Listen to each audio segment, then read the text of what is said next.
Meus irmãos, eu quero complementar todos com a graça e a paz do Senhor. Eu desejo de verdade que a graça e a paz do Senhor seja na sua vida e assim mesmo na sua casa, né? A gente tem isso como uma complementação muito efímera, mas é muito forte, muito profundo, viu, irmão? Que a graça e a paz do Senhor seja na vida de cada um de vocês. Creiam nisso, recebam isso e se convença disso. Meus irmãos, hoje é um dia, né, que eu tenho estado um pouco comovido, né? Desde cedo tenho chorado até um pouco, né? Não muito com lágrimas, mas sentimentalmente, pela situação do país da Venezuela, irmãos. Eu me comovo muito fácil com a situação do próximo. Quando o próximo ele está passando por situações difíceis, eu me comovo realmente. E vocês têm visto, meus irmãos, tantos venezuelanos que não temos visto aqui nos sinais, aqui em Guarabira, pedindo esmola.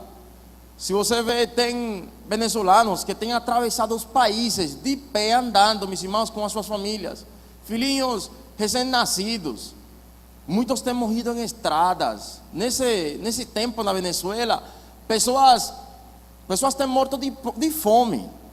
O dinheiro da Venezuela, meus irmãos, sacolas assim grandes, jogadas ao mar porque perdeu o valor. A situação da Venezuela, meus irmãos, é uma situação para você se comover profundamente, sabe? Assim mesmo as igrejas lá, meus irmãos, uma pessoa que tem fome, uma pessoa que tem necessidade de tudo, você acha que uma pessoa que está com muita vontade de orar, de pregar, é necessário, meus irmãos, de que nós estejamos bem, né? Para que nós possamos proliferar esse evangelho. Embora hoje são as eleições na Venezuela, eu peço, irmãos, continuemos orando pelo país da Venezuela, porque embora hoje a ditadura caia, nós temos fé nisso, a reestruturação do país não vai ser tão ligeira, mas acreditamos de que vai dar uma volta, né?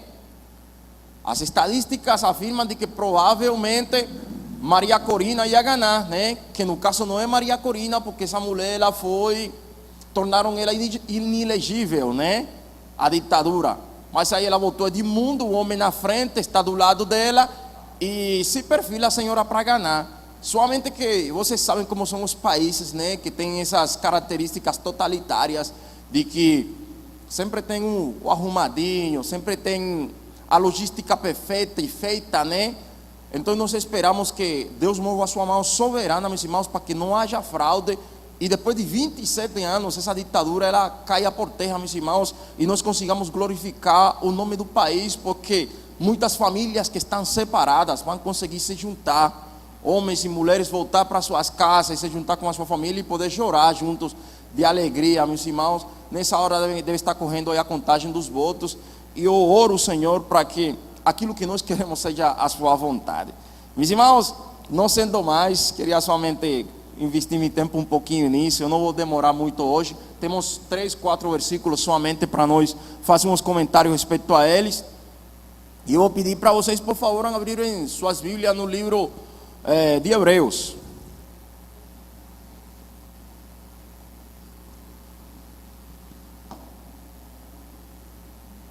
Quero mandar um abraço também aí a meus amigos que provavelmente estão acompanhando essa transmissão, Darwin, né, que sempre está nos assistindo e se edificando através da palavra transmitida. Hebreus 4, meus irmãos, Hebreus 4. E assim alguns outros amigos que disseram que iam estar escutando a live hoje, provavelmente não escutem agora, mas depois com mais tempo eles vão escutar. Meus irmãos, Hebreus 4, vamos ler do versículo 14 ao versículo 16. Vamos meditar somente em esses 3 versículos. Acredito que não nos vamos tardar muito tempo aí, não. A não ser se o Espírito Santo quiser que a gente dê lugar aqui, a gente dá mesmo, né? Hebreus 4, vamos ler do 14 até o 16. Segundo aqui meu esboço, algo breve, meus irmãos. Vamos ler o 14, 15 e 16. Se os irmãos encontraram aí, digam amém. E quem não encontrou, a gente espera ele no próximo domingo na escola bíblica dominical. A gente tem umas dicas para encontrar ligeiro. Meus irmãos, falando disso mesmo, hoje a gente estava falando na escola bíblica dominical e a gente chegando à conclusão, falando com o André, a gente precisa ter um grupo maior na escola bíblica dominical. Meus irmãos, a escola bíblica dominical dessa igreja são as mesmas 8 pessoas de sempre. Eu já sei quando falta um, eu sinto a falta dele.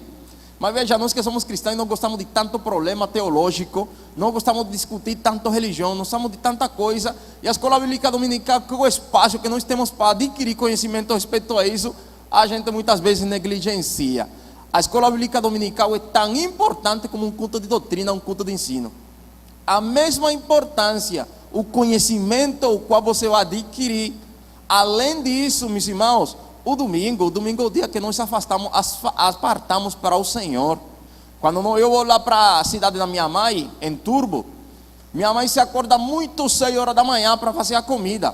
Porque lá o culto é conhecido como culto dominical, meus irmãos. O culto já inicia muito 8 horas da manhã. E vai quase até meio-dia, é uma festa completa.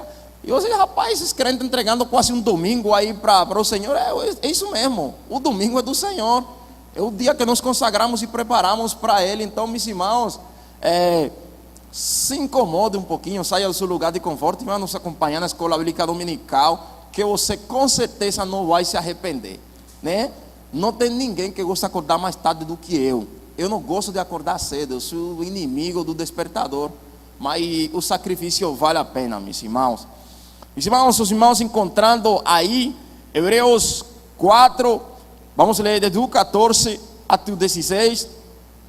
Assim diz a palavra do Senhor. Na epígrafe do texto está escrito: Cristo é superior aos sumos sacerdotes do antigo pacto, visto que temos um grande sumo sacerdote, Jesus, Filho de Deus, que penetrou nos céus, retenhamos firmemente a nossa confissão, porque não temos um sumo sacerdote que não possa se compadecer-se das nossas fraquezas, porém um que como nós em tudo foi tentado, mas sem pecado. Versículo 16: cheguemos-nos, pois, com confiança ao trono da graça, para que possamos alcançar misericórdia e achar graça, a fim de que sejamos ajudados em tempo oportuno. Amém? Meus irmãos, o título que eu quis dar para essa exposição do dia de hoje foi o trono da graça. O trono da graça. Como nós podemos hoje em dia misturar graça e justiça. Vamos ver, meus irmãos. Veja, eu quero que nós olhemos para a história da igreja. Quando nós olhamos para a história da igreja, ela é assim. Ela é assim. De dentro da igreja tem acontecido tantos movimentos. Alguém que conhece um pouquinho a história da igreja, pense nos pensamentos que têm surgido dentro da igreja e os muitos movimentos que têm acontecido dentro da igreja. Veja, o crente, ele tem um problema. O crente, ele tem um problema que ele é extremista. O crente é extremista. O crente não é meio termo. O crente, meus irmãos, respeito a pensamentos, ele gosta sempre de vertentes. Então tem surgido os movimentos e pensamentos dentro da igreja, nos quais não têm sido equilibrados, mas têm sido extremistas. Quando nós olhamos para a história da igreja, agora vocês vão entender mais o que eu quero dizer para vocês. Vocês vão entender quando eu digo a vocês, meus irmãos, o que é mais importante, teologia ou missões? Tire sua conclusão dentro de você. Porque quando nós olhamos para dentro da igreja, em meio da história da igreja, vemos os movimentos que têm acontecido em meio destes pensamentos, teologia ou missões, você consegue ver de que nas diferentes igrejas elas são extremistas. Exemplo, tem umas igrejas que elas julgam que o importante para a igreja de Jesus Cristo são missões. De que você precisa fazer missões, de que você precisa pregar o evangelho, de que você precisa ir às nações. Então a teologia fica de lado e de alguma forma a teologia fica para trás, meus irmãos. Por quê? Porque o importante são missões. E a conclusão é de que Como vai ser importante missões? Se pelo desejo, o fogo e a vontade que eu tenho de ir fazer missões, eu atravesso o mundo, eu chego lá na África, e quando chego na África eu não tenho nada nem para falar, nem nada para oferecer. Então nós podemos chegar à conclusão, meus irmãos, de que de alguma forma missões é importante sim, mas teologia nós não podemos deixar de lado. Mas acontece de que o crente, ele não é equilibrado. Porque nós vamos ver a outra vertente de que tem uns que dizem que missões não é tão importante, igrejas que não fazem missões. Eu conheço muitas.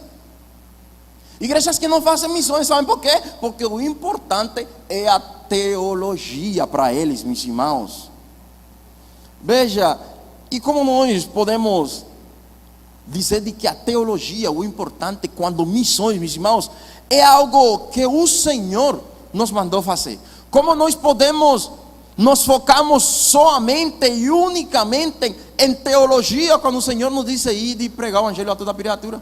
O crente, ele é extremista, que aquilo que ele gosta, ele concorda, ele foca naquilo, isso, e o restante justifica os outros versículos, justifica os outros textos, meus irmãos. Então nós precisamos procurar o equilíbrio perfeito nessas duas vertentes, teologia ou missões. Não adianta de nada eu ser teologicamente muito rico, mas eu não me movo de aqui para aí a compartilhar esse conhecimento com o perdido ou com aquele que precisa. Veja, eu escrevi aqui para a nossa introdução algumas vertentes, meus irmãos, para nós ter uma maior compreensão daquilo que vai ser exposto hoje. Outras duas vertentes muito extremistas, é razão ou fé? Razão ou fé? Quando a gente fala dessas vertentes, a gente já imagina algumas placas de igreja. Essa aqui é muita fé. E a gente olha para outra, essa aqui é muito racional. A pergunta é para vocês, meus irmãos, o que é mais importante? A razão ou a fé?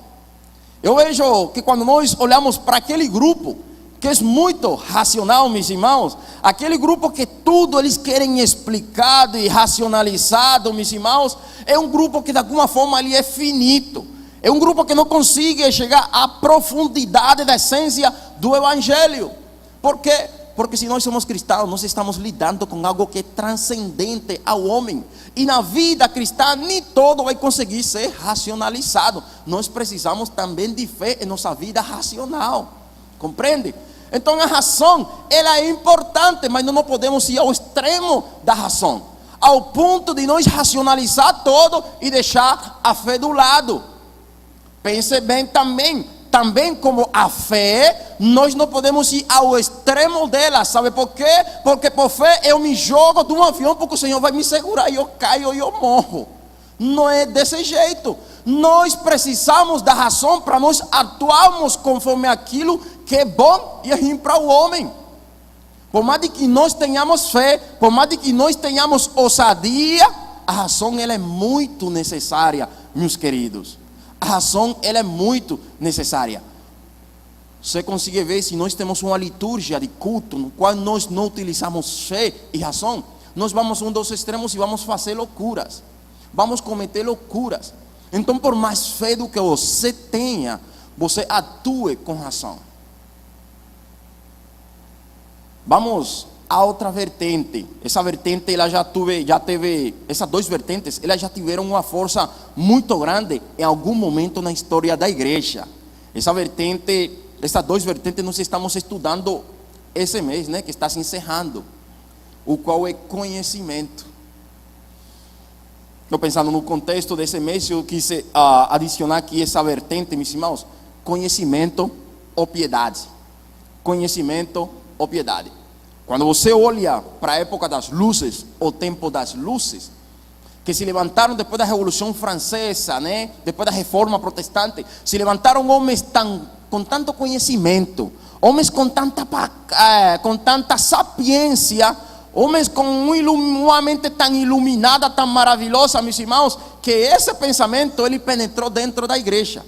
Também a igreja ela passou pela fase do iluminismo. Iluminismo, meus irmãos, é uma ideia de ideia.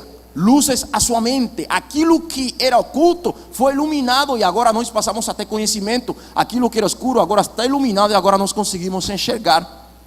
Então esse pensamento iluminista ele penetrou as portas da igreja. E na igreja se levantaram homens eloquentes que têm seus aportes, Se levantaram homens com muito conhecimento, homens com muita sabedoria, né? Que eles fizeram história, que até hoje nós lemos livros destes homens, meus irmãos. Mas em detrimento disso, sabe o que foi que aconteceu? A frieza e a piedade, o amor na igreja se esfriou de uma forma impressionante. As pessoas estavam focadas tanto no conhecimento, tanto no estudo da letra, que a letra matou essas pessoas de fato espiritualmente. Esses homens estavam focando tanto naquilo que é eloquente e aquilo que é escrito, meus irmãos, de que ninguém estava se preocupando com o irmão que tem fome, com o irmão que precisa de uma feira. Ninguém estava se preocupando porque no meio da igreja tem pobres. Ninguém estava preocupado com que nós precisamos ir atrás dos perdidos. Então, meus irmãos, o conhecimento, ele é bom, ele é ótimo, ele é necessário, ele é de Deus. Mas olha, a base do evangelho é a piedade. A base do evangelho é o amor. A base do evangelho é olhar para o próximo. Então nós como igreja, nós não podemos cometer os erros que a igreja ela já tem cometido. E nós chegamos a uma vertente desta, meus irmãos. Nós para o século 21 nós precisamos procurar equilíbrio. A história da igreja, eu sempre digo, a história da igreja é um farol. A história da igreja é um farol. Sabe o que é um farol? Um farol é aquele que ilumina no meio do mar. Porque no meio do mar você não vê nada, mas ele ilumina o caminho. A história da igreja, ela está iluminando absolutamente tudo o que aconteceu, para que quando chega até nosso ponto, nós não cometamos aquilo que outras pessoas já cometeram. Nós como igreja não podemos ser extremistas, nós como igreja temos que ser equilibrada. Nem muito movimento, nem muita eloquência. Nós precisamos do equilíbrio perfeito, meus irmãos. Precisamos palavra, mas também precisamos fé. Precisamos razão, mas também precisamos fé. Precisamos piedade, mas da mesma forma precisamos conhecimento. Então procuremos o equilíbrio entre essas duas coisas, entre todas as vertentes. E agora nós vamos falar da vertente das duas vertentes mais falada em meio da igreja. É tão antiga, mas até o dia de hoje tem gente que discute elas dois. Tirem suas conclusões aí, que eu sei que vocês já pensaram nelas. Vê lá elas aqui, meus irmãos. A vertente mais discutida na igreja, duas vertentes, mais discutida na igreja, mais brigadas na igreja, e que tem dividido igrejas. Que até o dia de hoje tem igrejas extremistas que não se ajustam com X igreja, porque X igrejas têm um pensamento assim, sabe quais são? Predestinação e livre-arbítrio. Meus irmãos, tem se passado tantos anos, porque tem um homem chamado João Calvino e um homem chamado Jacó Armínio, os quais eles introduziram alguns pensamentos, os quais um assumia, João Calvino, de que Deus, ele já predestinou o homem para a salvação. E tem outro que diz que não, o homem escolhe ser salvo, o homem rejeita ou ele escolhe Deus. Aí o que acontece? Aqui no meio de vocês tem gente que é calvinista e arminiana, e se sentam para conversar essas duas pessoas e não chegam a uma conclusão. E pegam a Bíblia e discutem em meio da Bíblia, e são extremistas os dois. E eu tenho uma notícia muito ruim para vocês dois: uma ideia não se contrapõe à outra, uma ideia está falando bem da outra. Depois eu poderia explicar para vocês isso, meus irmãos. Mas o que eu estou dizendo para vocês, os calvinistas, eles assumem de que Deus ele é soberano, de que Deus ele já predestinou o homem, e que o homem ele está no mundo, e quem está na igreja não precisa ir pregar para o cara que está lá, porque em algum momento a salvação deste homem ele vai se ativar, e ele vai voltar, e ele vai vir para os caminhos do Senhor, né? Outros assumem, dessa mesma vertente de pensamentos, assumem dizer de que, embora Eduardo Vieira ele seja cristão, seja crente, ele pode cair, ele pode se afastar da fé, mas isso é conhecido como a perseverança dos santos. Em algum momento Eduardo Vieira ele vai voltar, que diz que a igreja não precisa ir atrás dele. Por quê? Porque já Deus predestinou Eduardo Vieira para que fosse salvo. Então aí muitos se justificam e ficam na sua casa, na sua cama, sem fazer nada para ir buscar o perdido, porque Deus é soberano e já predestinou. Aí os outros, meus irmãos, são aqueles que assumem dizer de que eles têm alguma responsabilidade na sua salvação. De que você escolhe Deus ou você rejeita Deus. É você quem escolhe. Você tem a capacidade de resistir à graça de Deus, né? Nenhum dos dois pensamentos são ruins. Eu gosto dos dois e eu concordo com os dois, sabe? Mas sabe que o que acontece, meus irmãos? O problema disto tudo, cada um tem o seu problema. E o problema dos calvinistas, daquele que crê que Deus é soberano, é que se apoia tanto na graça de Deus, né, que inicia a pecar no extremo, a fazer o que ele quiser, porque Deus salvou, de todo jeito vai ser salvo. Este é extremista, meu irmão, e tudo bem. E aquele que é arminiano, ele vai pensar de que ele tem como escolher Deus. Ele pode, de alguma forma, resistir à graça de Deus. E então, meus irmãos, quando nós vamos ao extremo desse pensamento, nós nos podemos tornar pessoas legalistas. Como assim? É que eu tenho que fazer para ser salvo. Eu preciso ir para ser salvo. Eu preciso trabalhar para ser salvo. Compreende? Ou seja, que você tem uma participação no processo de salvação, de sua salvação. E isso torna pessoas legalistas. Deixa eu tomar um pouquinho de água, por favor.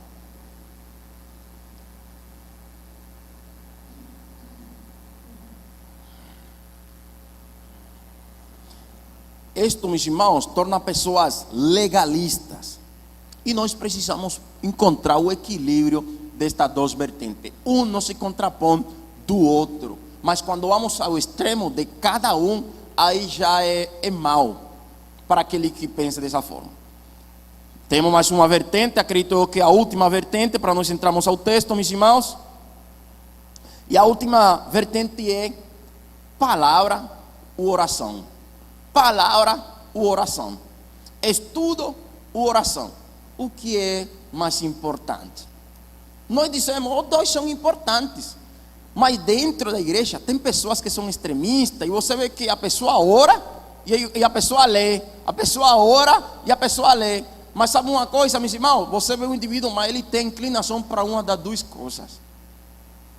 Aquelas pessoas que assumem de que a palavra, o estudo da palavra, ele é mais importante do que a oração. Sabe o que acontece? São pessoas que vão a esse extremo, são pessoas que se tornam frias, são pessoas que conseguem entender a palavra do Evangelho de uma forma finita, nada de mergulho, nada de profundo, ao ponto de que estas pessoas iniciam a secularizar o Evangelho.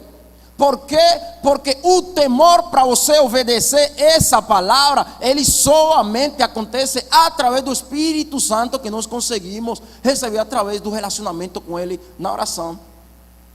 Então, meus irmãos, é um perigo somente estudar a palavra, ler a palavra, meditar na palavra, porém não acompanhar essa palavra de oração. Porque quando eu estudo a palavra e acompanho a palavra de oração, é somente dessa forma que eu consigo ser iluminado sobre a revelação da palavra.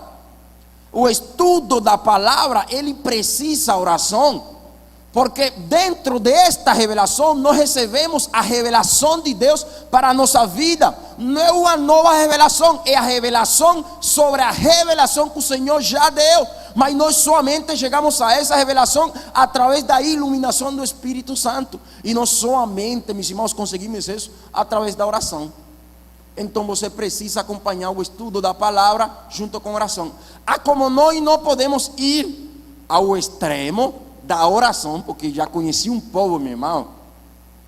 Eu já conheci um povo que se vocês estivessem comigo, vocês iam rir tanto, né? Meus irmãos, eles oravam tanto. Eles não estão assistindo não, por isso eu vou falar. Eles oravam tanto, meus irmãos, de que chegavam a ser tão leigos. Leigos, meus irmãos, ao ponto de não entender aquilo que é leite para menino, a ponto de não entender aquilo que é básico. Você chega a pregar e uma palavra simplesmente de salvação, os irmãos não conseguem enxergar ela, sabe? Eu cheguei a fazer a minha exposição, eu fiz a minha pregação, um negócio básico, porque a gente vai visitar há muito bom tempo, meus irmãos, muito tempo atrás, e você chega e prega e não aconteceu nada. Eu disse, tá bom, eu vou me preparar mais para a próxima vez, se eu chegar e faz algo melhor. Mas aí a pessoa sube, pega o microfone e o cara iniciou a dizer: ele chegou agora, ele está na casa, iniciou a falar em língua, meus irmãos. Todo mundo se levantou, iniciou a dar a volta. E isso que eu estou dizendo a você, meu irmão. A oração unicamente, sem palavra, também não dá certo. Nós precisamos da direção da palavra para nós sermos direcionados na nossa vida cristã. Alguém que vive constantemente, todo o tempo em oração e não ora sobre aquilo que a palavra indica para orar, é uma pessoa que vive uma vida cristã de qualquer forma. Por quê? Porque você não sabe nem sequer sobre o que você está orando. Você prestou atenção que sempre a pastora, o pastor Hélio, vão orar. Eu descobri isso aqui no Brasil. Vamos orar por isso. Vamos orar por isso. Meu irmão, nós precisamos orar dentro de um roteiro. E é a palavra de Deus que nos dá o roteiro pelo qual nós vamos orarmos. A pessoa faz coisas loucas, toma atitudes loucas, diz coisas loucas, e assim fala muitas heresias, e faz coisas e motiva a outro a fazer coisas, meus irmãos, heréticas, que não vêm do trono de Deus, e dizem: não é o nome de Deus, não é o nome de Deus, porque a palavra de Deus não diz isso. É necessário, meus irmãos, nós mantemos equilíbrio em tudo isso. Na proporção que eu leio a palavra de Deus, na mesma proporção eu preciso meditar, eu preciso orar. Eu sei que é mais fácil, de alguma forma, para os irmãos orar, para a igreja orar. É mais fácil isso. Mas eu sempre estou motivando a igreja, quem fala comigo, leia a palavra de Deus e ore enquanto você lê. Embora seja difícil, leia a palavra de Deus. Muitas vezes quando você ora, você não lê, mas quando você lê, você ora. Sendo mais, meus amados irmãos, eu chego aqui, chegou ao fim dessas vertentes, a última vertente, e nós chegamos a meditar nos nossos 3 versículos, né? E esta é essa vertente a qual eu quero que nós abordemos o texto. Somente fiz essa introdução porque eu acredito que queria aproveitar a oportunidade para mencionar essas vertentes, para nós buscarmos o equilíbrio e aproveitar o gancho e nós utilizar como introdução, meus irmãos, esta última vertente, né, que nos vai deixar de cara com o texto. É o seguinte: a última vertente é lei ou graça? Lei em detrimento da graça. Lei em detrimento da graça, ou responsabilidade humana em detrimento da graça de Deus. Há homens que assumem dizer de que dentro do processo de salvação, o homem ele tem uma responsabilidade. Eu quero ver assim, de que eu tenho uma responsabilidade, ao ponto de eu não viver uma vida cristã fazendo qualquer coisa. A minha responsabilidade é perseverar para não cair, é me cuidar para não cair. A Bíblia me indica isso. Porém, quando nós vamos ao extremo da responsabilidade humana, minha querida Ana, nós vamos a esses extremos, nós vamos ver homens ativistas, homens que procuram os meios de salvação conforme as suas obras, ao ponto de que olham mais para a lei do que para a graça de Deus. Essas 2 vertentes, elas são muito parecidas à predestinação e livre-arbítrio. Mas veja, procuram eles ser um meio de salvação, criar um meio de salvação e deixar de lado a graça de Deus. Aí temos outros que vão ao extremo da graça. O Senhor derramou a graça. Estamos no tempo da graça. É isso que dizem, né? Então, meus irmãos, a pergunta para nós entrar no texto é: o homem, Suelen, ele porventura tem uma porcentagem de responsabilidade no processo de sua salvação? O homem tem uma porcentagem de responsabilidade ou tem uma função? O homem tem uma função no seu processo de salvação? No decorrer dos 3 versículos, que rápido, meus irmãos, não chegamos a uma conclusão. Leia comigo o capítulo 14. Vamos contextualizar o texto, né? Levamos uma explicação breve do texto. E no final dos versículos trazemos as aplicações para nossas vidas. Eu vou iniciar lendo. Assim diz a palavra do Senhor no capítulo 14, do versículo 14, versículo 14. Visto que temos um grande sumo sacerdote, Jesus, Filho de Deus, que penetrou nos céus, retenhamos firmemente a nossa confissão. Veja, quando nós olhamos para o contexto dos hebreus, ano 63 mais ou menos, Nero, ele incendiou Roma. E aconteceu que o bairro dos cristãos, ele não pegou fogo. O que foi que aconteceu? Culparam os cristãos de que eles tinham incendiado Roma. Se desatou a grande persecução sobre os cristãos. O que foi que aconteceu? Esse é o contexto dos hebreus. Por isso se mandou essa carta, para fortalecer a fé dos irmãos e manifestar a Cristo como sumo sacerdote. E então acontece, meus irmãos, que se desatou a persecução sobre os cristãos, e os cristãos estavam voltando para o judaísmo, estavam se afastando do cristianismo e estavam apostatando da fé. Aí, de alguma forma, meus irmãos, o escritor, que não sabemos quem é, alguns dizem que é Apolo, alguns dizem que é Paulo, e eu e outros dizemos que é Bernabé. Brincadeira, meus irmãos, mas esse é o pensamento que tem de quem mandou essa carta, ao ponto de que não se sabe quem escreveu a carta aos hebreus do dia de hoje. E a pergunta principal que nós encontramos é: quem é o nosso sumo sacerdote? Para nós entendermos qual é o nosso sumo sacerdote, nós precisamos entender qual era a função do sacerdote. No Antigo Testamento, o sacerdote oferecia sacrifícios do povo para Deus. No Antigo Testamento, o sacerdote, ele fazia a função de intermediador entre o perdão dos pecados de Deus para o povo, ao ponto de que nós juntávamos as nossas ofertas, nós usamos os nossos dízimos, levantávamos aquilo que nós queríamos, ofertávamos para o Senhor, e anualmente, muito pontualmente, no ano, Marcelinho, a gente precisava de um cordeiro sem mancha, cordeiro bonito. A gente pegava o cordeiro e a gente levava o cordeiro até o sacerdote, e o sacerdote pegava o cordeiro. Havia um lugar no qual ele dividia o pátio, que era onde as pessoas chegavam e se juntavam, e havia um lugar onde somente poderia entrar o sumo sacerdote a oferecer sacrifício pelo povo. Anualmente o sacerdote oferecia sacrifício tanto para ele, tanto como para o povo.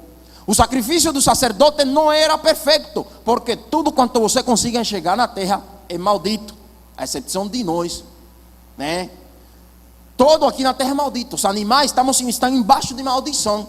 Somente aquele que é em Cristo Jesus, essa maldição foi arrancada dele, né? Porque nós cremos no segundo Adão. Então, meus irmãos, de alguma forma este homem oferecia sacrifício. Ele rasgava o cordeiro, os pecados do povo eles passavam para o cordeiro, ele rasgava o cordeiro à metade, ele derramava no altar todo o sangue do cordeiro, descia o fogo e consumia todo o holocausto, o sacrifício e o sangue, ao ponto de que este cordeiro ele estava tipificando para o futuro cordeiros, que os irmãos já sabem. Glória a Deus que aqui a gente não prega leite, não. Os irmãos já estão comendo coisa, nós estamos comendo coisa sólida, graças a Deus, meus irmãos. Então, meus irmãos, esse era o trabalho do sumo sacerdote. Mas veja duas coisas: o sacerdote era imperfeito e o sacrifício era imperfeito, ao ponto de que anualmente este sacerdote precisava oferecer sacrifício. Quando nós olhamos nas 12 tribos de Israel, havia uma tribo que era destinada para as funções do templo, que era a tribo de Levi, e somente dessa tribo poderia ser levantado os sacerdotes para o serviço do templo, os levitas, aqueles que cuidavam do templo, né? Então, meus irmãos, nós temos um grande sumo sacerdote. Quem é o nosso sumo sacerdote? É Jesus Cristo. Embora hoje já a função do sumo sacerdote para oferecer sacrifício pelo povo já não exista mais, porque já não estamos sobre a antiga aliança, estamos sobre a nova aliança. Hoje nós temos o sumo sacerdote, o qual é Cristo. Mas como é que funciona o sacrifício para que nós sejamos perdoados nossos pecados? Jesus Cristo é sacerdote, mas ele não é sacerdote conforme a lei de Davi, conforme a tribo de Levi. Jesus Cristo ele é sacerdote conforme a ordem de Melquisedeque. Quando nós olhamos no Gênesis 14, vamos ver um homem chamado Melquisedeque. Não aparece família, não aparece genealogia, não aparece descrição muita sobre ele, mas ele aparece 2 vezes na Bíblia para tipificar a figura do Cristo. Ele foi a primeira pessoa que recebeu o dízimo. Por isso nós dizimamos no dia de hoje, porque o dízimo ele não está dentro da lei, o dízimo ele está antes da lei e precede a lei. Por isso nós continuamos dizimando, porque este Melquisedeque, de alguma forma as pessoas chegavam e ofereciam sacrifícios, davam suas ofertas a eles. E a Bíblia nos diz de que Jesus Cristo, ele é sacerdote segundo a ordem de Melquisedeque. E o sacerdócio de Cristo, ele não chegou ao fim. Jesus Cristo é sacerdote da igreja eternamente. Ou seja, de que Jesus Cristo, ele é quem oferece sacrifícios pelo povo. Jesus Cristo é quem ofereceu sacrifício por nós. A pergunta é: qual foi o sacrifício que este Cristo fez por nós, meus irmãos? O sacrifício que Cristo fez foi um sacrifício perfeito. O sacrifício que fazia no Antigo Testamento era imperfeito porque era um animal maldito. Mas o sacrifício que Cristo fez foi um sacrifício perfeito. Porque o sacrifício que Cristo ofereceu não foi simplesmente de um animal, não foi de um homem finito. O sacrifício que Cristo ofereceu foi de um Deus que tomou a forma do homem, de que não se envolveu com pecado nenhum, e ele se entregou na cruz do Calvário por amor a nós. Então, meus irmãos, nós temos fé em um sacrifício perfeito. Por isso, nós não precisamos todos os anos oferecermos sacrifícios ao Senhor de forma nenhuma. Veja, nós conseguimos entender outro ponto. Quando o sacerdote ele ia oferecer sacrifício, havia uma cortinha que dividia o Santo dos Santos e dividia o lugar do povo.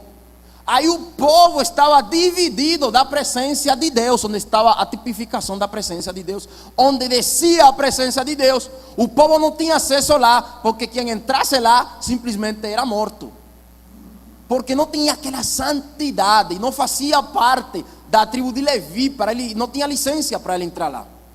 Mas Jesus Cristo, como sumo sacerdote, ele não penetrou a cortina do templo do Antigo Testamento. A Bíblia vai nos dizer de que Jesus Cristo, ele penetrou a cortina do céu, e ele ofereceu um sacrifício espiritual diante de Deus Pai, por amor a nós e em remissão de nossos pecados. Ao ponto de que, veja, é tão maravilhoso as pessoas que se vão para um monte a orar para ter comunhão com Deus. É tão maravilhoso os monges que eles tiram 6 meses, 1 ano, e se afastam longe para orar e ter comunhão com Deus. É tão maravilhoso todas as pessoas que tentam ter uma vida e não se envolver com o mundo para manter uma vida de santidade. Eu gosto, eu amo, eu admiro.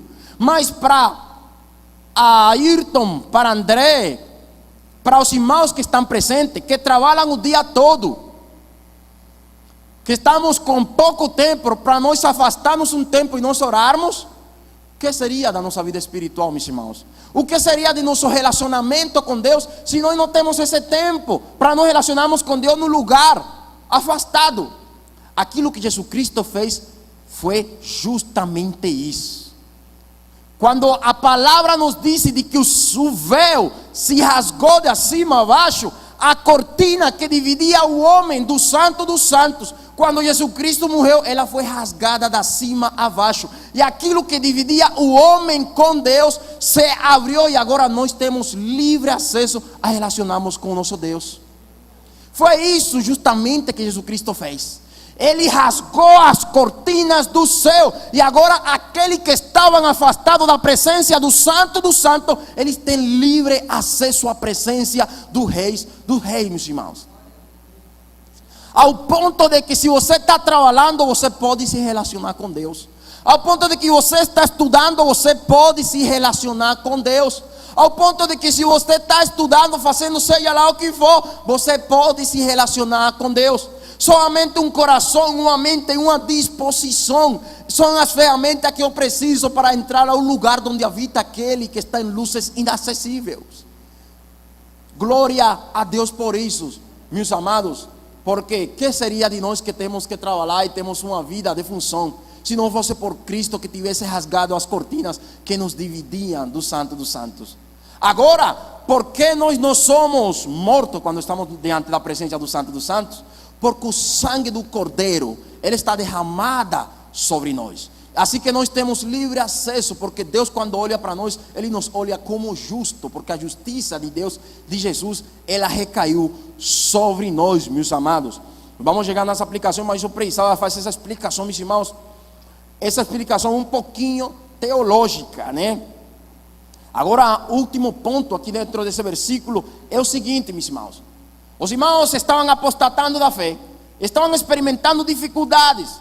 Os irmãos estavam dizendo: eu não quero mais, eu não vou mais ser crente, eu não sou não. Eles foram embora. E aí, o escritor lhe disse: veja, retenhamos firmemente, meus irmãos, a nossa confissão.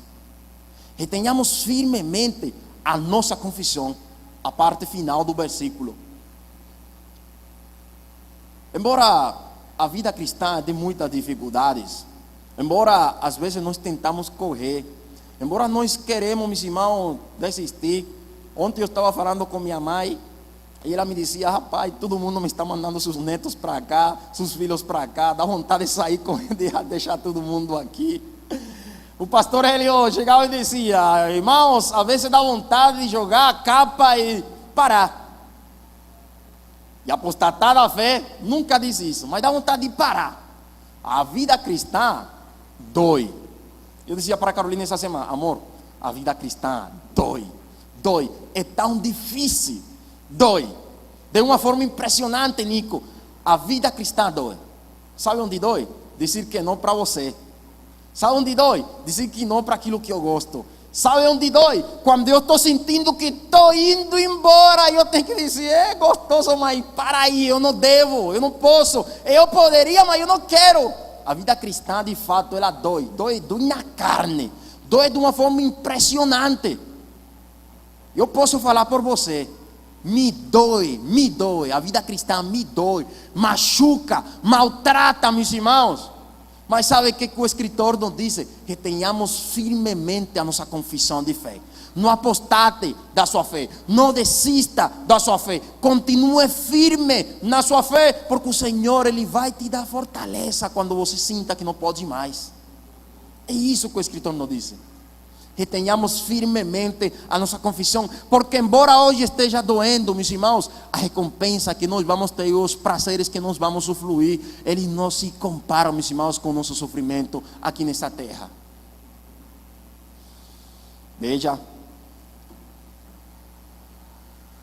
por que não devemos apostatar de nossa fé? Por que devemos reter a nossa fé? No versículo 15 vai nos dizer a resposta. Porque não temos um sumo sacerdote que não possa compadecer-se das nossas fraquezas. Porém, um que, como nós, em tudo foi tentado, porém, sem pecado nenhum. Quando nós olhamos para o Cristo histórico, meus amados, para o Cristo que caminhou entre nós, nos aproximando já no final, meus irmãos, são 3 versículos. Quando nós olhamos para o Cristo que caminhou entre nós conseguimos ver em Cristo algo que é conhecido como a união hipostática. Jesus era um homem, mas também era Deus. A palavra vai nos dizer, meus irmãos, em Colossenses 22:9, de que ele era um homem humano. Ele tinha necessidades, ele tinha dores, ele tinha pensamentos, não sei, as inclinações, né? Provavelmente ele habitou um corpo maldito igual ao nosso. Mas sabem uma coisa, meus irmãos, o escritor aos Colossenses vai dizer de que nele habitava toda a plenitude de Deus. Embora nós víamos um Cristo finito, um homem finito, esse era o Deus que estava em frente do homem. Esse era o Deus altíssimo que estava entre meio de nós, meus amados. E o maravilhoso de que Jesus tenha se feito homem, sabe o que é? Que Jesus, na condição do homem, ele experimentou tudo o que experimentar o homem. O escritor vai dizer de que retenhamos a nossa fé, porque nós não temos um sumo sacerdote que não tenha experimentado tudo aquilo que nós experimentamos. Tudo quanto você experimenta, toda sensação de pecado, todo desejo de pecado, toda inclinação de pecado, Cristo experimentou. Tudo quanto você sente, tanto dor que você sente, pode dizer que não, Cristo experimentou. Tudo aquilo que você deseja fazer, Cristo experimentou. Quando o inimigo oferece o prato cheio, aquilo que você gosta, Cristo também experimentou. Maravilhoso é de que nós não temos um sumo sacerdote que ele não tenha como se compadecer de nós. Por quê? Porque ele experimentou tudo quanto nós experimentamos. Maravilhoso é de que este Deus, ele tomou a forma do homem, ele se fez homem, ele tem uma capacidade para compreender o homem. Ele tem capacidade para compreender o homem porque ele experimentou aquilo que experimenta o homem. E isto não nos dá licença para nós pecarmos. Isto não nos dá licença para nós pecarmos. Ao contrário, Jesus Cristo experimentou, Jesus Cristo sentiu. Quando você estiver sentindo, se rasgue na presença de Jesus. Assim como tu sentiste, Pai, eu estou sentindo.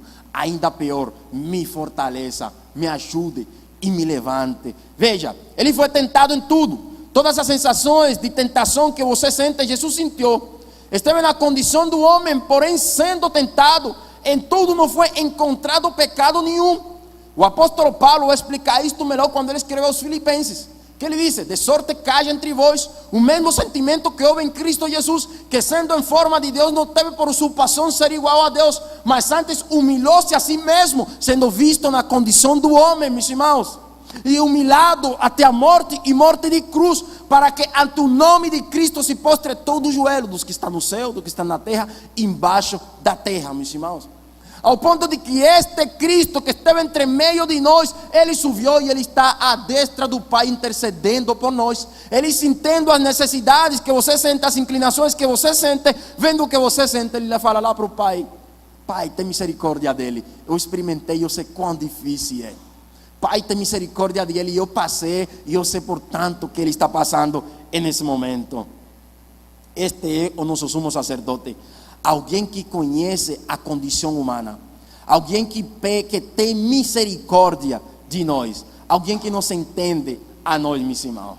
E por todos estes motivos, os quais eu já falei para vocês, todos esses motivos que eu expliquei, por toda a condição que Cristo esteve, que ele conheceu, que ele experimentou e que ele viveu, porque ele entende, meus irmãos, a força, Nico, que o pecado tem, o atraente que o pecado é.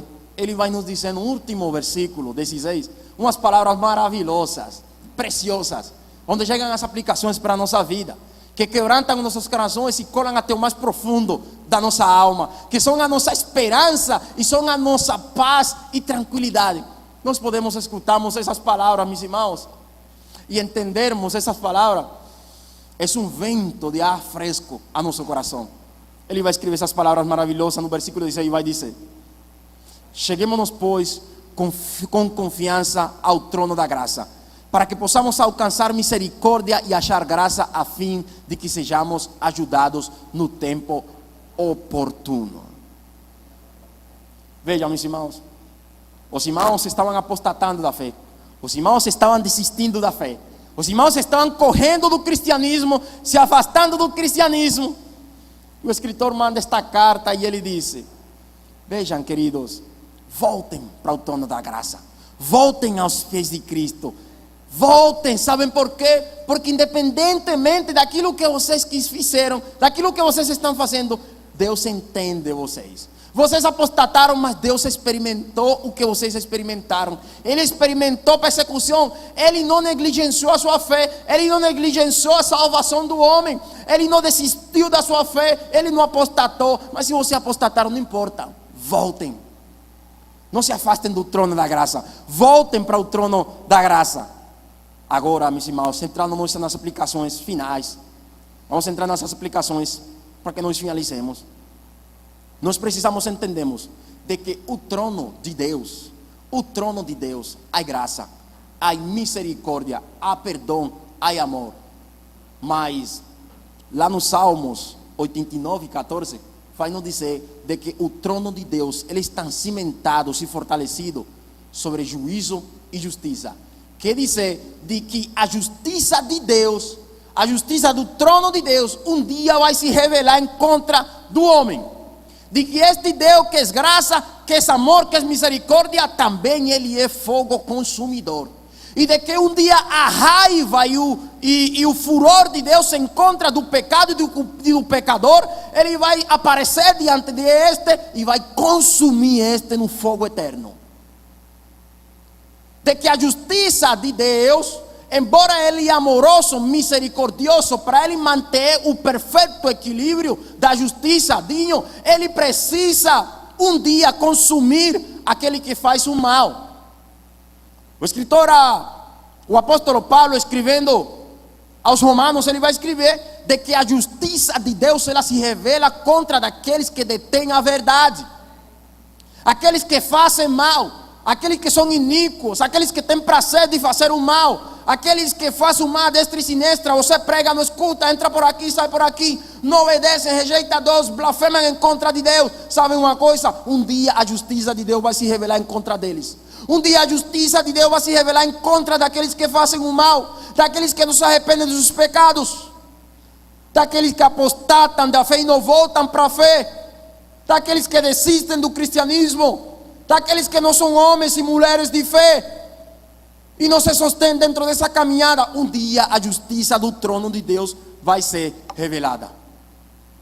A justiça de Deus vai ser revelada em contra daqueles que detêm a verdade, aqueles que conhecem a verdade e não compartem a verdade, aqueles que fazem injustiça com os que não merecem, aqueles que sometem países embaixo de ditaduras. Um dia, se não se arrependem dos seus pecados, a justiça de Deus vai ser revelada. Aqueles que blasfemam em contra da fé do cristianismo, um dia a justiça de Deus vai ser revelada. Aqueles que se revelam em contra da igreja, que oprimem a igreja, um dia a justiça de Deus vai ser revelada.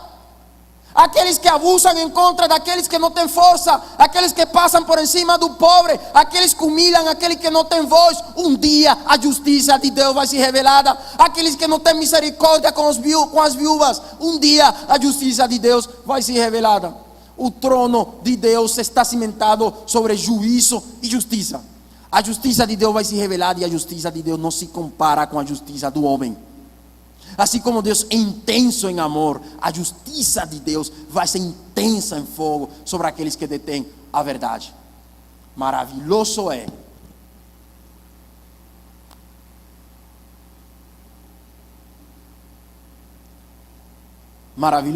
Ana, de que antes, meus irmãos, de que a justiça de Deus seja revelada, a misericórdia do Senhor ele é oferecida, a graça de Deus ela é oferecida, o perdão de Deus é aberto perante os olhos do homem. Sabe, o pecador hoje, se você não conhece Cristo, se você conheceu Cristo, se você apostatou da fé, hoje, ainda agora, você tem tempo de fugir da justiça de Deus.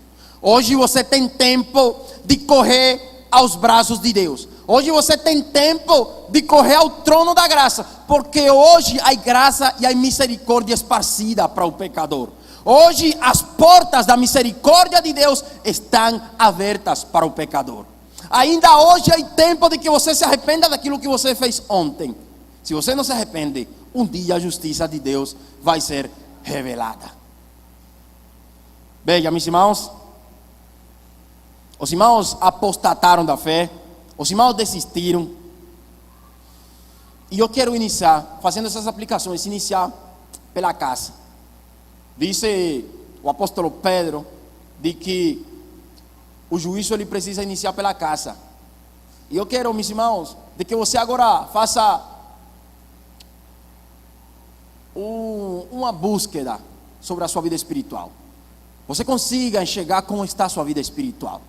Você consiga ver como estão seus relacionamentos com o Deus de toda a graça.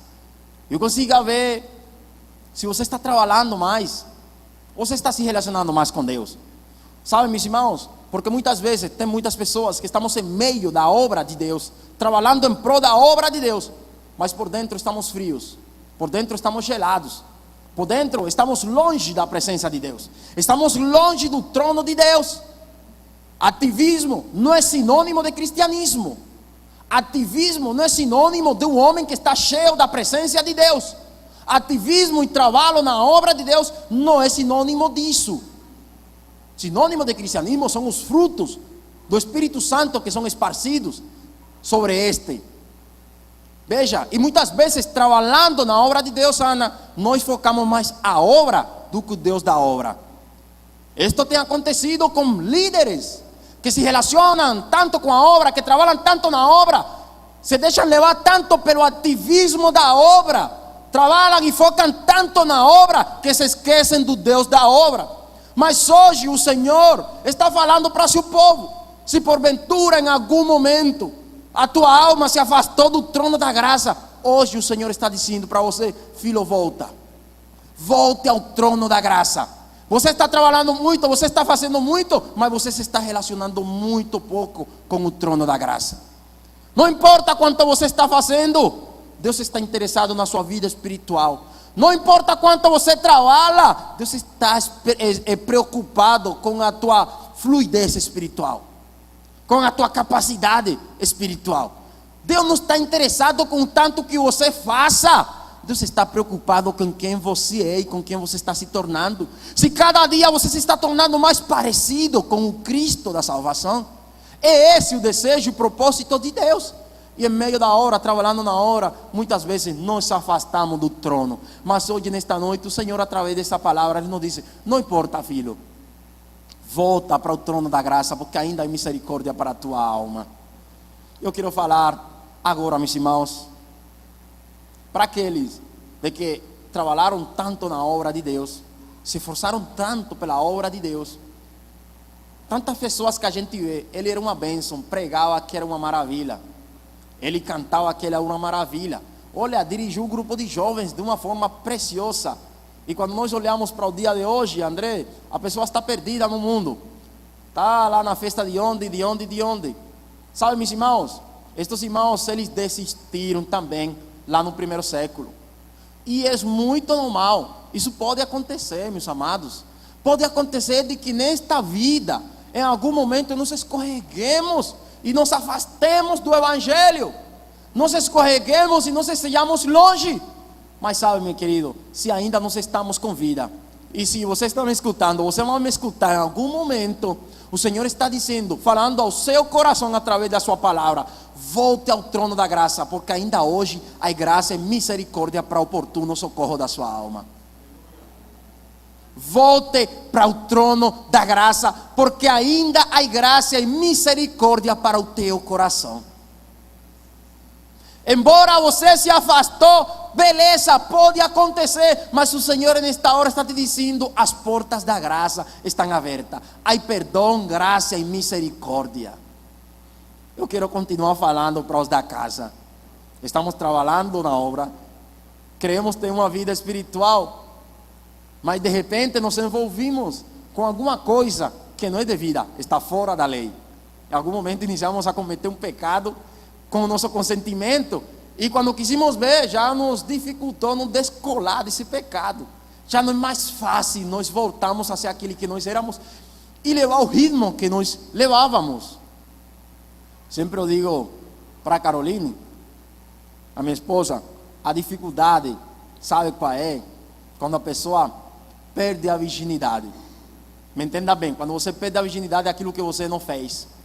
Você experimenta o sabor e você quer continuar sofrendo do sabor. E aí já é difícil você voltar. Então, aquilo que é atraente, é bom a gente resistir a primeira vez, para que não seja tão bom que a gente continue e faça, e depois seja difícil para a gente voltar. Mas essa vida cristã, meus irmãos, pode acontecer que em algum momento você escorregue e se envolveu, e ainda você está com aquele pecado. Estamos na igreja e ninguém sabe. Estamos trabalhando e ninguém sabe. E nós não estamos aqui para julgarmos uns aos outros, porque se somos jogadores, todos podemos cometer um gol em contra. E se somos cristãos, todos podemos cair. Nós não podemos fazer como Pedro e dizer: Senhor, eu não farei. Nós precisamos dizer: Senhor, se tu me ajudas, eu não vou fazer. Somos humanos, habitamos em um corpo maldito, e de repente podemos estar envolvidos em alguma coisa.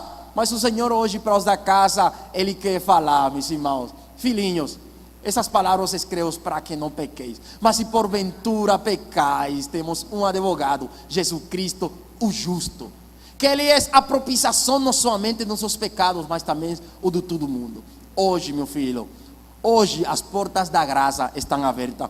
Não importa o que você está fazendo, se é excesso, ilícito, não importa. Se você está roubando, não importa. Se você está fazendo aquilo que não é devido, não importa. O Senhor nesta noite te diz: volte ao trono da graça, porque há graça, misericórdia, perdão para o oportuno socorro na tua vida. Há fortaleza no trono de Deus. Não importa como você veio a este lugar, se derrame diante do trono da graça e o Senhor vai te fortalecer. Se derrame diante do trono da graça e o Senhor vai te dar força. Se quebre diante do trono da graça e o Senhor vai te levantar dessa prática. Sabe por quê? Porque nós temos um sumo sacerdote que ele experimentou aquilo que nós experimentamos. Ele tem misericórdia ao ponto que você não entende. Ele tem perdão com uma profundidade que você não tem capacidade de compreensão. Somente creia, corra ao trono da graça para encontrarmos graça e misericórdia hoje para oportuno socorro. Oportuno socorro é alguém que está se afogando, é alguém que a sua nariz está entrando na água e não sabe nadar. O Senhor te diz: corra ao trono da graça e você vai encontrar misericórdia e socorro. Por último, meus irmãos, eu quero olhar para as almas perdidas. E os irmãos músicos já podem tomar o seu lugar aqui. Vamos orarmos com aquele fundo. Veja, as almas perdidas. Provavelmente, em diversas ocasiões você já escutou falar desse Jesus. Provavelmente, Nico, pregaram. E entrou por aqui e saiu por aqui. Mas o Senhor hoje quer te dizer de que um dia a sua justiça vai se revelar. Mas hoje, se você se arrepende dos seus pecados, hoje, se você se arrepende de suas malfeituras, a graça do Senhor vai te alcançar. Aqui nós conseguimos receber a resposta de que o homem, ele tem uma porcentagem de intercessão na sua salvação. O homem tem. O homem precisa se arrepender dos seus pecados. E o processo restante é Jesus quem vai fazer. Você precisa se arrepender dos seus pecados. Você precisa pedir ao Senhor quebrantamento ao seu coração. O Senhor vai quebrantar o teu coração por meio do seu Espírito Santo, e você vai se derramar na presença do Senhor, no trono de Deus, e aí nós encontraremos graça e misericórdia para o oportuno socorro. Amados, eu quero chegar ao final dessa pregação com uma história maravilhosa, e assim peço para vocês ficarem de pé. Essa história nós encontramos no livro Confissões do nosso irmão Martim Lutero. Martim Lutero, ele vai expressar de que ele teve uma noite terrorífica. Foi uma noite, Ana Cristina, no qual ele não conseguiu dormir muito. E que quando ele teve poucos minutos de sono, que ele conseguiu pegar um pouquinho no sono. Ele teve um sono, ele sonhou. Foi um sonho muito agonizante. Martim Lutero, ele sonhou com o diabo. O diabo se levantou diante de Lutero e ele pegou uma lista, um pergaminho de pecados muito grande, e ele disse: Lutero, você acha que você é salvo? Você acha que você é santo? Olha aqui todos os seus pecados, você é condenado. Olha todos os pecados aqui. Aí Lutero se levanta no sono com o diabo e ele disse: olha, diabo, você está errado, viu? Esses não são meus pecados, aí está faltando, eu pequei mais. É muito pouco pecado que tem aí, vai buscar e volte. O diabo foi embora. Aí ele voltou com um pergaminho muito maior. Ele abriu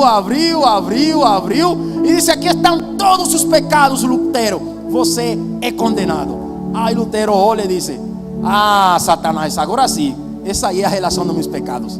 Aí estão todos os pecados. Agora você chega lá no final e você escreva lá embaixo: o sangue do Cordeiro de Deus me justifica de todos os meus pecados. Corramos hoje ao trono da graça para encontrarmos graça e misericórdia para o oportuno socorro. Não importa com que nos envolvimos, não importa o que nós fizemos, Ana, não importa. O Senhor nos disse: meu filho, você caiu, se levante, corra ao trono da graça, porque se você está respirando, ainda há perdão para a tua alma. Corra ao trono da graça, porque se você pensou, os pensamentos foram longe demais. Jesus Cristo morreu na cruz do Calvário para nos justificar de todas as nossas falhas. O sangue do Cordeiro de Deus ainda está fresca, derramada sobre o altar do Santo dos Santos. Quando a justiça de Deus se revela sobre o homem, o sangue de Jesus Cristo vai nos justificar dos nossos pecados. se arrependa dos seus pecados, se arrependa das suas falhas e corra agora ao trono da graça de Deus. Sendo mais, meus irmãos, feche seus olhos e oremos, de que o Senhor nos dê força para que dentro da nossa responsabilidade, de nos arrependermos das nossas falhas, Ele também nos ajude. Realmente, todo vem dEle. Soberano Deus, maravilhoso Rei, enaltecemos e engrandecemos o grande poder da Tua Majestade. Tu és santo, Senhor, e não há outro como Tu, ó Rei, que habitas em luzes inacessíveis. A Ti seja a glória no Santo dos Santos. Deus, Tu que estás sentado no Teu sublime trono de vitória, a Ti, Senhor, derramamos o nosso louvor, a nossa adoração. Seja louvado, Deus Todo-Poderoso, seja glorificado, seja enaltecido, Rei dos Reis, Senhor dos Senhores, Deus das multitudes, campeão em batalha, o guerreiro por excelência, o Deus das nações, o presidente das nações, o decreto do homem, essa tua voz, Pai. E nós te enaltecemos, oferecemos o culto que podemos, Senhor, procurando chegar à cúspide da perfeição, Pai, porque Tu és perfeito, Senhor.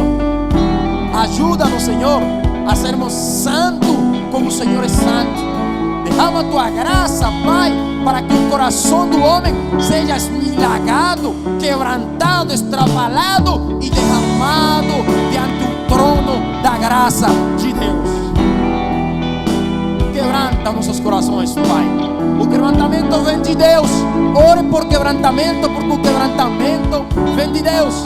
Quebrantamento não é choro, quebrantamento não é escândalo, quebrantamento não é rebuliço. Quebrantamentos é um profundo arrependimento sobre nossas falhas, e somente o Espírito Santo é quem provoca ele em nossas vidas.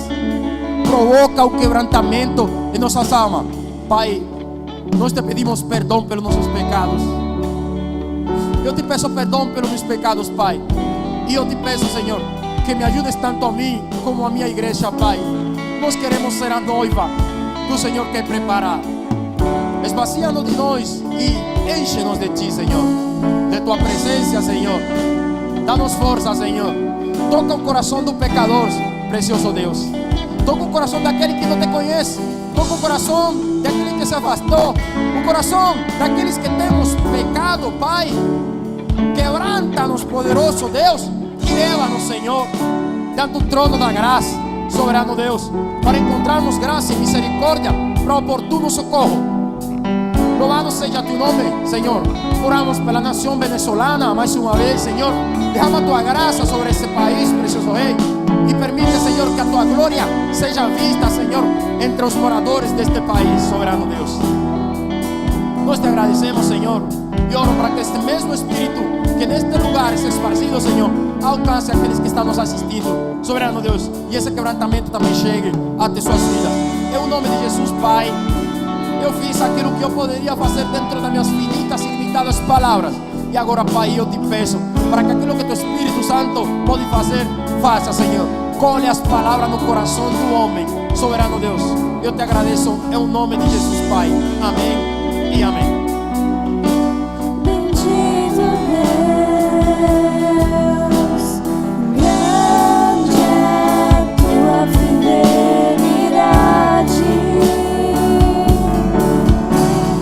Tua fidelidade é grande. Tua fidelidade incomparável é.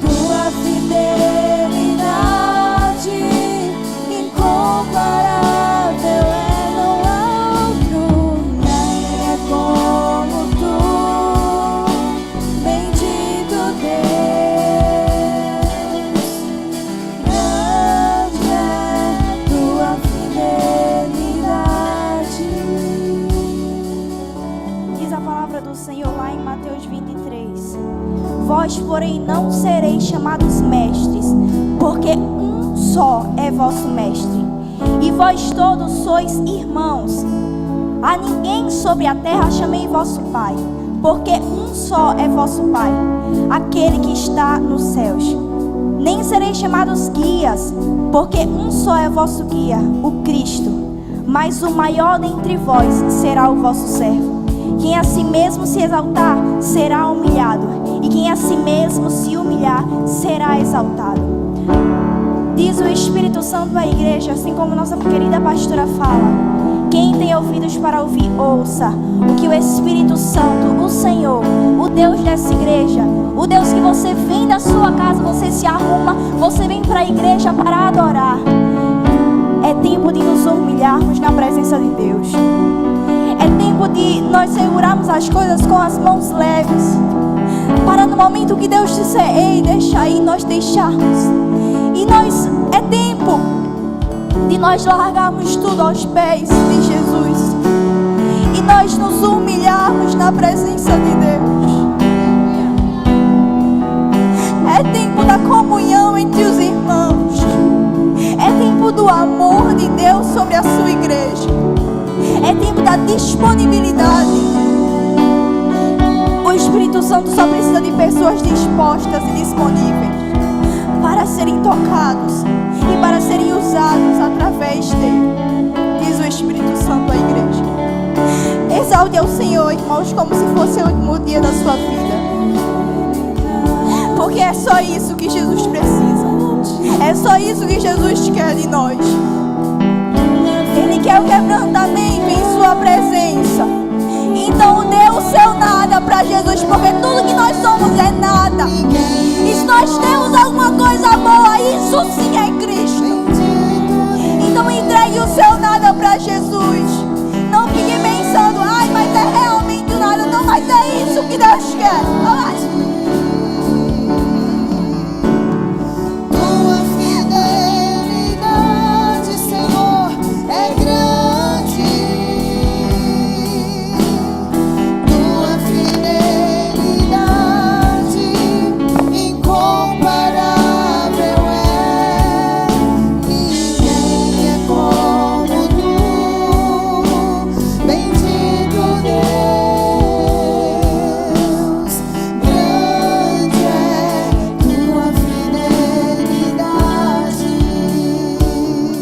Feche os seus olhos.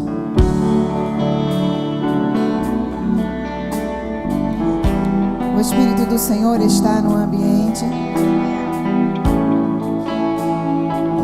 E Ele usa aqueles que se dispõem com coragem a falar o que é necessário ser dito. Que a palavra do Senhor desta noite entre no seu coração. Nós nos aproximemos todos os dias desse trono. Que sejamos servos uns dos outros. Que estejamos em comunhão com os outros e que não sejam apenas palavras, mas que as palavras gerem atitudes.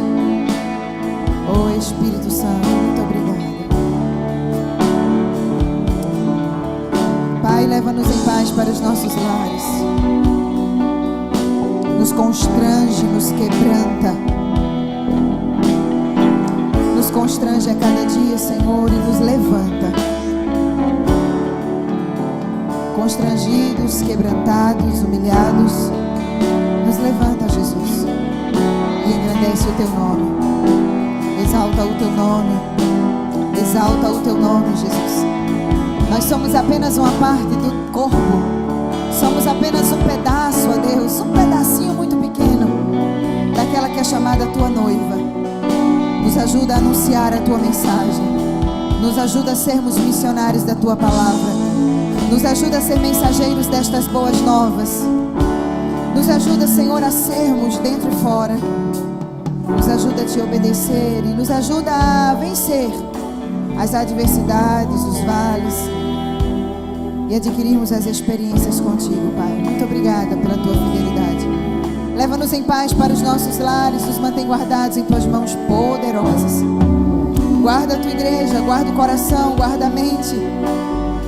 Pai, em nome de Jesus, que a semana que inicia-se, Senhor, amanhã com o dia útil até o próximo domingo, o momento de encontro contigo diante da tua mesa, seja um momento, ó Deus, em que nós novamente dizemos ou diremos: obrigada, Senhor, pela tua fidelidade, tua graça que sustenta, tua graça que levanta, tua graça que exalta, tua graça que livra, tua graça que perdoa. Faz isso, Jesus, com a tua igreja. E que sejam dias de vitória, dias de sim da tua parte. Que o sim do Senhor seja sobre a tua igreja durante toda esta semana, edificando, tratando, moldando, mudando e fazendo somente o que o Senhor deseja. Obrigada, Pai, por esta noite, em o nome de Jesus. As irmãs pedem para avisar que lá atrás, irmãos, tem cantina. Lá atrás tem cantina. Não saia antes da bênção apostólica. Lá atrás tem a cantina. Se você desejar ir lá para trás, as irmãs estão esperando ali. Estenda suas mãos.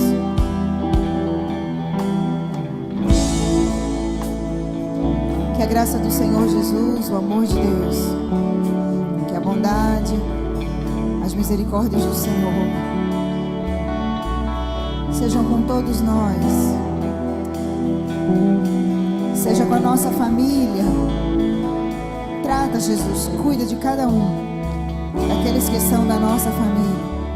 E a nossa família espiritual, cuida também, Senhor.